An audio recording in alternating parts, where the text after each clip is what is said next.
Tapi itu kan sebenarnya bisa disiasati, bukan? Itu yang saya katakan tadi.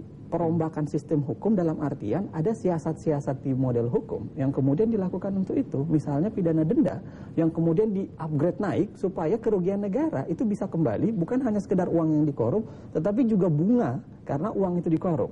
Itu prinsip kedua mungkin yang menarik.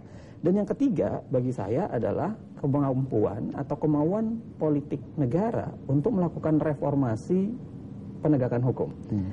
Kita sering bolong, kita sering hilang uang-uang itu karena harus diakui penegak hukum kita agak mudah untuk disuap, agak mudah untuk menghilangkan itu. Dan yang keempat, kerangka yang menurut saya seharusnya penting juga, apa yang dikatakan Mas Eson juga itu menjadi menarik, respon cepat. Kejadian Bob Hasan itu kan menjadi bukti. Seharusnya begini, kita sadar bahwa ketika ada proses korupsi, kita tidak sedang berbicara hanya pada saat korupsi terjadi, lalu ada hukuman dan uang kembali. Tetapi ketika ada kemungkinan korupsi, atau kemudian ada tersangka korupsi, kita udah mulai bisa mengembangkan.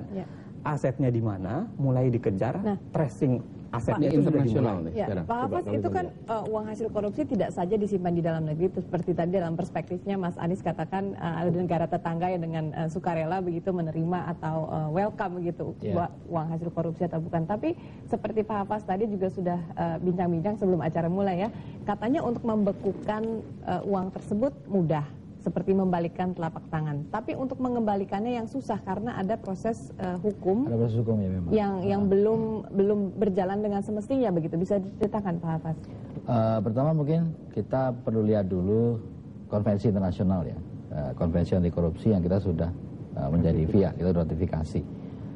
Prinsip-prinsip di sana itu disebutkan secara jelas bahwa aset recovery itu adalah prinsip yang fundamental. Prinsip yang sangat mendasar di dalam kegiatan atau upaya mencegah anti korupsi.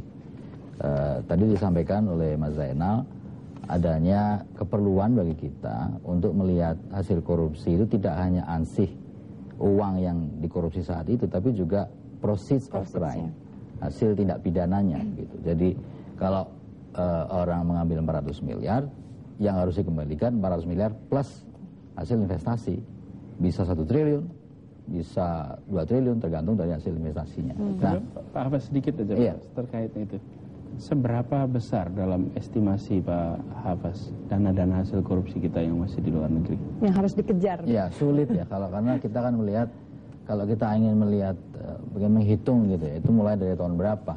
Kita kan nggak tahu. Apakah kita memulai dari tidak ada arahan. Tidak, kita nggak ada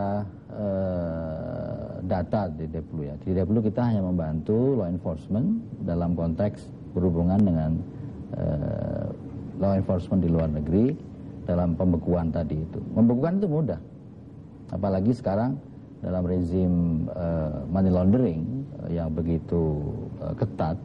Membekukan itu mudah, yang sulit itu mengembalikan uang yang sudah dibekukan. Karena untuk mengembalikan harus ada suatu keputusan hakim yang secara jelas menyebutkan nexus atau hubungan antara uang yang kita bekukan itu dengan tindak pidananya di Indonesia. Nah, ini barangkali yang menarik juga di sini.